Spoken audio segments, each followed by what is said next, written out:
আপনারা হয়তো ইতিমধ্যে জেনে গেছেন, যদি প্রবাসীদের ওয়ার্ক পারমিট 3 মাসের বেশি এক্সপায়ার হয়ে থাকে তাহলে ওই সকল কর্মীদেরকে তাদের কোম্পানির কোয়া থেকে সরাসরি মুছে দেওয়া হবে বা রিমুভ করে দেওয়া হবে।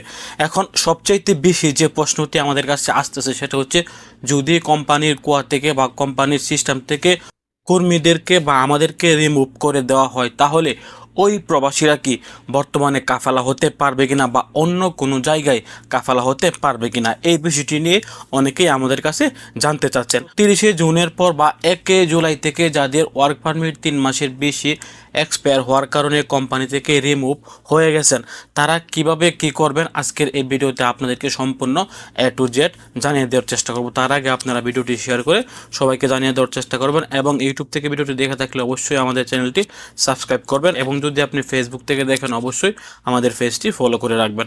তো দেখেন, নতুন আইনে কি বলা হচ্ছে। নতুন আইনে বলা হচ্ছে, যদি কোনো কোম্পানি তাদের কর্মীর ওয়ার্ক পারমিট 3 মাসের বেশি এক্সপায়ার হয়ে থাকে আর এগুলো যদি রিনিউ না করে জুনের 30-এর আগে, তাহলে ওই সকল কর্মীদেরকে রিমুভ করে দেওয়া হবে। আর যদি ওই কোম্পানির কর্মীদের ইকামার মেয়াদ 6 মাসের বেশি থাকে, ওয়ার্ক পারমিটের মেয়াদ নাও থাকে, তাহলেও কিন্তু তাদেরকে রিমুভ করবে না। অর্থাৎ কর্মীর ইকামার মেয়াদ 6 মাসের বেশি থাকলে রিমুভ করবে না, যদি ওয়ার্ক পারমিট নাও থাকে তাদেরকে বলা হচ্ছে ওয়ার্ক পারমিট রিনিউ করার জন্য। এখন সবচাইতে বেশি যে প্রশ্নটি আসছে সেটা হচ্ছে, কিওয়া থেকে রিমুভ হয়ে যাওয়ার পর ওই কর্মীরা কি অন্য জায়গায় কাফালা হতে পারবে কিনা।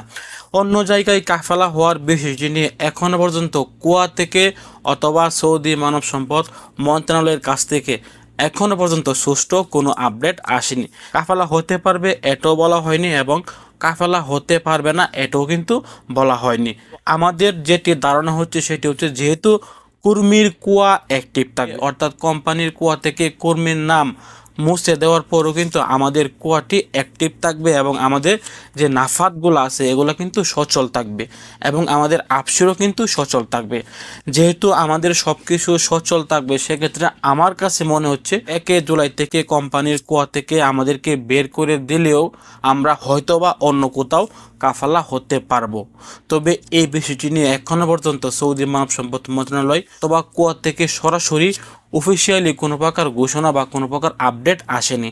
তারা আমাদেরকে এমনটাও বলে নাই যে আপনারা কাফালা হতে পারবেন না, তারা আমাদেরকে এটাও বলে নাই যে আপনারা কাফালা হতে পারবেন যদি কোম্পানির নাম থেকে আপনাদেরকে বের করে দেওয়া হয়। তো এতে থেকে আমরা বুঝতে পারছি, যেহেতু আমাদের সকল সিস্টেম সচল থাকবে, আফসার, কুয়া এবং নাফাত, সেক্ষেত্রে আমরা হয়তোবা 30শে জুনের পরও কোম্পানির কুয়া থেকে আমাদেরকে মুছে দেওয়ার পরও হয়তোবা আমরা কাফালা হতে পারবো। তবে এই বিষয়টি জানতে হলে আমাদেরকে 30শে জুন পর্যন্ত অবশ্যই অপেক্ষা করতে হবে। তাদের অফিসিয়াল আপডেট পাওয়ার পর আমরা আপনাদেরকে আবারও জানিয়ে দেওয়ার চেষ্টা করব। তবে আমাদের কাছে মনে হচ্ছে 1 জুলাই থেকে কর্মীর নাম মুছে যাওয়ার পরও কর্মীরা কাফালা হতে পারবে। তো ভিডিওটি শেয়ার করে সৌদি আরবের সকল প্রবাসীদেরকে জানিয়ে দেওয়ার চেষ্টা করবেন। ভালো থাকুন, সুস্থ থাকুন, সৌদি আরবের সকল প্রকার আপডেট তথ্য পেতে দূরপ্রবাসের সঙ্গে থাকুন। আসসালামু আলাইকুম।